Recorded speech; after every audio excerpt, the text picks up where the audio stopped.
Sebelumnya pemirsa, dalam persidangan, Barada Richard Eliezer atau Baradae di Pengadilan Negeri Jakarta Selatan, karangan bunga hingga teriakan dukungan dari fans menggema saat Richard Eliezer memasuki ruang sidang. Dukungan ini diberikan atas keberanian Richard Eliezer dalam mengungkap kasus dibalik terbunuhnya Brigadir Yosua Huta Barat. Teriakan dukungan terdengar saat kedatangan Barada Richard Eliezer memasuki ruang sidang Pengadilan Negeri Jakarta Selatan. Secara bergantian, dukungan hingga doa menggema dari beberapa wanita. Tak hanya di dalam ruang sidang, dukungan berbentuk karangan bunga juga terlihat di depan gedung Pengadilan Negeri Jakarta Selatan. Dukungan ini seputar keberanian yang dilakukan Barada Eliezer dalam mengungkap kasus dibalik terbunuhnya Brigadir Yosua. Sosok Baradae ini sendiri mencuat menyusul keberaniannya mengungkap sosok utama di balik terbunuhnya Brigadir Yosua. Keberanian Eliezer saat mengajukan justice kolaborator kepada Lembaga Perlindungan Saksi dan Korban membuat sengkarut kasus pembunuhan Brigadir J menjadi terang benderang. Keberanian ini pula yang lantas mengubah persepsi publik dari yang semula mengecam tindakan penembakan oleh Eliezer terhadap Brigadir Yosua menjadi dukungan untuk mengungkap pelaku utama yang merujuk pada nama Ferdi Sambo, mantan atasannya yang menjabat sebagai Kadif Propam. Tim Liputan iNews melaporkan.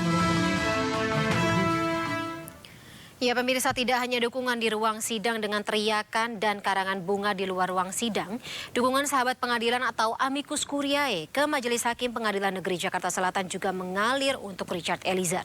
Tuntutan hukuman 12 tahun penjara yang dibacakan oleh jaksa dinilai mencederai rasa keadilan. Seolah bola panas diberikan penuntut umum kepada Majelis Hakim. Dan Richard pun juga sudah dilindungi oleh Lembaga Perlindungan Saksi dan Korban atau LPSK, seharusnya dianggap mendapatkan keringanan dalam tuntutan. Akankah banjir dukungan ini bisa meringankan vonis Majelis Hakim kepada terdakwa pembunuhan berencana Brigadir Yosua Huta Barat ini? Dan seberapa efektifkah amicus curiae dalam mempengaruhi keyakinan hakim? Untuk mengulasnya lebih dalam, malam hari ini kita sudah bergabung dengan para narasumber dalam MNC News Prime. Ada Ketua Lembaga Perlindungan Saksi dan Korban atau LPSK, Hasto Atmojo Suroyo. Kemudian juru bicara Aliansi Akademisi Indonesia, Profesor Sulistiyowati Irianto. Dan juga pakar hukum pidana dari Universitas Sudirman Purwokerto, Profesor Hipnu Nugroho. Selamat malam Pak Hasto, Prof Sulis dan juga Prof Hipnu. Selamat malam. Selamat malam Prof Sulis, Pak Hasto. Sehat semuanya ya Bapak-bapak, Bu, semuanya sehat ya? Terima kasih. Alhamdulillah. Baik, alhamdulillah. Saya kalau begitu ke Pak Hasto terlebih dahulu. Pak Hasto, kita melihat ya dalam beberapa waktu belakangan hari ini, terutama ketika menjelang sidang vonis untuk Eliezer pada pekan depan, begitu banyaknya dukungan yang mengalir untuk Richard Eliezer. Dari LPSK sendiri seperti apa? Mengingat juga tampaknya kalau dari postingan Instagram Pak Edwin Partogi Pasaribu, banyak sekali hadiah ya yang dialamatkan kepada Richard Eliezer. Ya, jadi melihat dukungan amicus curiae dari beberapa lembaga dan juga dari Aliansi Akademisi Indonesia, itu kami surprise juga. Surprise dalam artian begini, mula-mula kami ini juga merasa sendirian. Jangankan Eliezer, kami juga merasa sendirian di dalam memperjuangkan nasib Eliezer yang sudah kita putuskan sebagai justice collaborator. Di samping juga dengan pengacaranya, tentu saja pengacaranya juga sangat baik dan kita berkolaborasi untuk menjaga Eliezer ini. Nah, munculnya amicus curiae dari, terima kasih nih Prof Sulis, Prof Hipnu yang sudah ikut di dalam aliansi tersebut. Kami merasa sangat terbantu, kami merasa ditemani untuk memperjuangkan Richard Eliezer ini. Ya, mudah-mudahan suara dari ibu bapak sekalian, dari rekan-rekan LSM dan juga dari masyarakat sipil, saya lihat juga ada Eliezer's Angels ya, yang juga memberikan dukungan.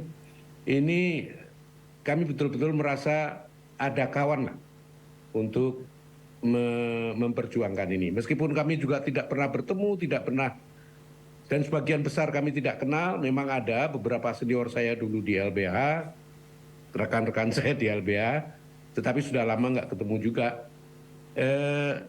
Ini yang membuat kami merasa kami tidak sendirian. Dan kami harapkan dengan dukungan ini, mudah-mudahan hakim bisa menjatuhkan putusan dengan mendengar amicus curiae ini sebagai masukan dan sebagai bagian dari suara keadilan yang hidup dalam masyarakat. Pak Karena ini Hasto, membuktikan, ya. singkat saja, apakah Richard Eliezer sendiri mengetahui ada amicus curiae ini untuknya? Kami sudah informasikan kepada pengacaranya, tentu pengacaranya juga berkomunikasi dengan Richard Eliezer dan para pengawal LPSK yang juga selalu berkomunikasi tentu sudah menginformasikan. Dan mewakili Richard Eliezer, LPSK juga mengucapkan terima kasih pada bapak-bapak dan ibu-ibu, para profesor yang terhormat yang sudah memberikan perhatian pada Richard. Oke, baik.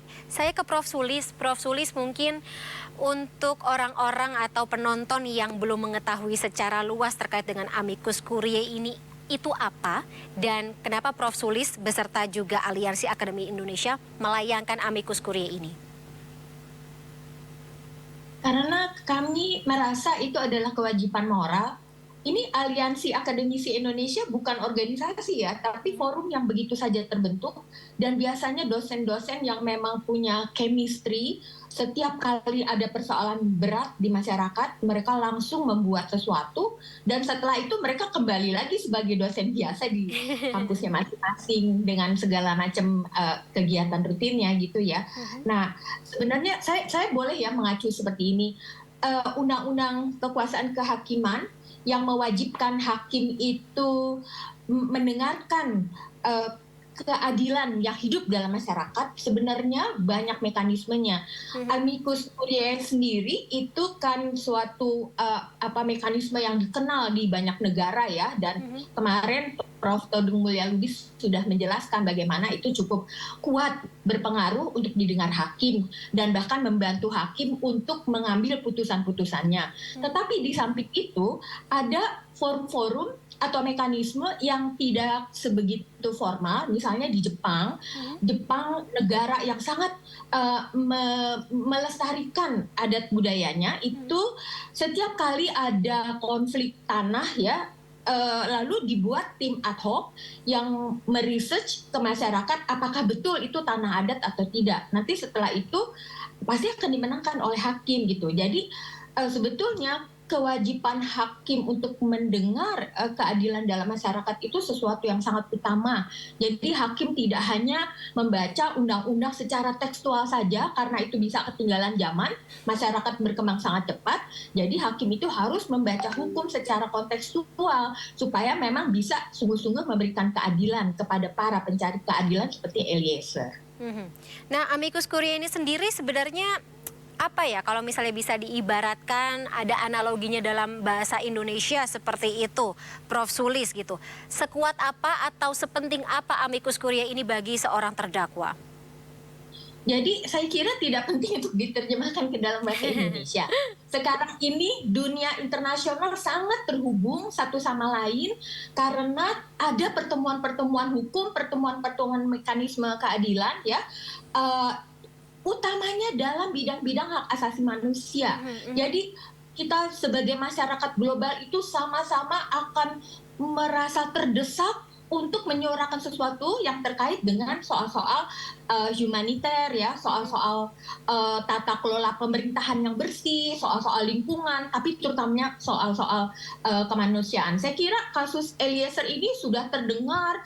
Yang saya tahu adalah para profesor teman saya di negeri Belanda tuh sudah membicarakannya. Bagaimana mereka sangat menghargai masyarakat Indonesia bersuara begitu lantang, dan itu harusnya juga menjadi pembelajaran bagi bukan hanya para mahasiswa hukum, udah pasti para mahasiswa hukum, tetapi juga mahasiswa yang sedang belajar supaya kalau mereka nanti menjadi sarjana, maka mereka akan menjadi sarjana yang bukan hanya sekedar memikirkan bagaimana cari uang, tetapi bagaimana cara memperbaiki negeri ini, penegakan hukum, demokrasi, rule of law, dan lain-lain itu harus menjadi semangat ke depan.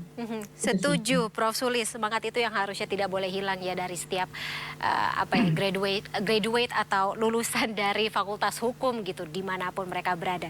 Kalau begitu saya ke Prof. Hipnu. Prof. Hipnu, ketika kemarin saya ingin sedikit mengutip lagi karena ada beberapa dialog terkait dengan vonis Richard Eliezer atau jelang vonis Richard Eliezer ini juga Prof. Hipnu pernah hadir dalam MNC News Prime, dan sebelumnya Prof. Hipnu mengatakan tuntutan dari JPU atas Richard Eliezer sebesar 12 tahun penjara tersebut sebenarnya sah-sah saja, tapi kita mengetahui dukungan semakin banyak mengalir, kemudian muncul amicus curiae dari berbagai macam pihak dan ya bisa menjadi sebuah pertimbangan tersendiri bagi hakim. Tanggapan Anda?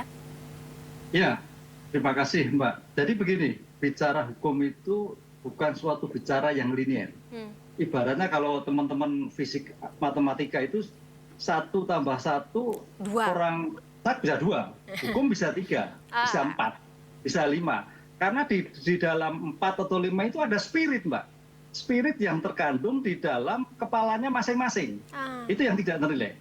Nah, oleh karena itu kalau kita membaca tuntutan penuntut umum, itu di dalam kepala penuntut umum itu dia tahu persis bahwa eksekutor adalah Eliezer.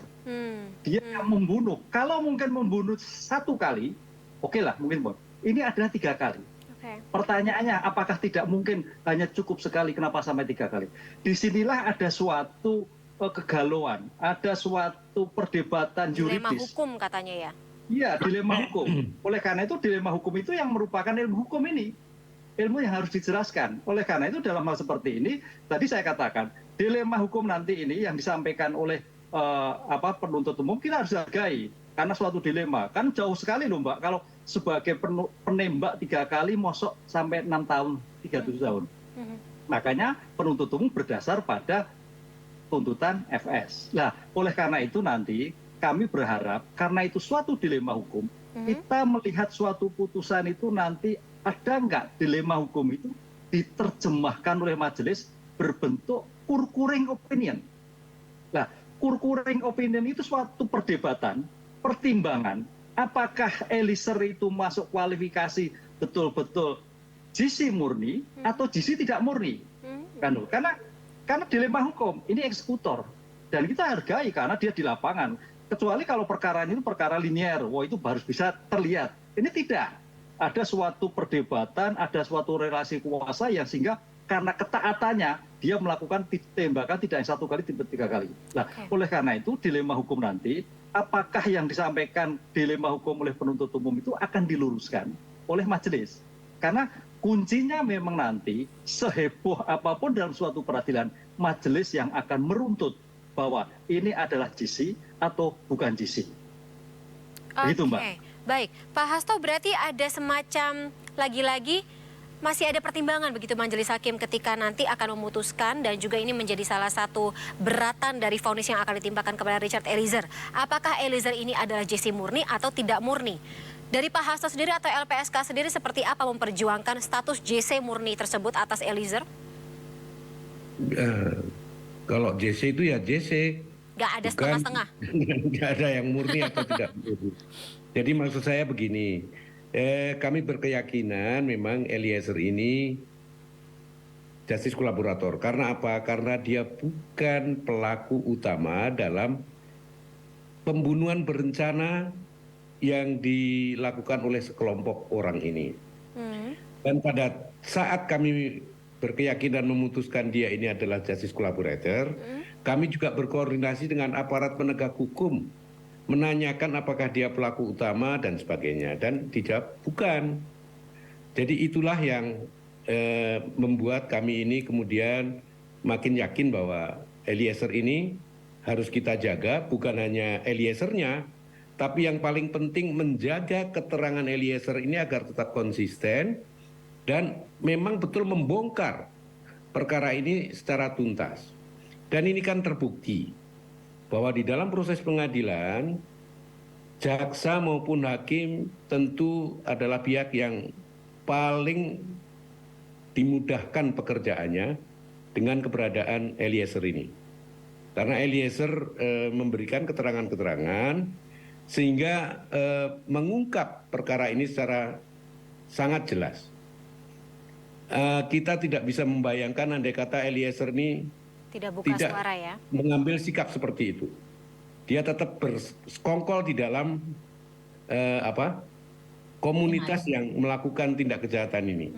Kita nggak tahu bagaimana nasib perkara ini.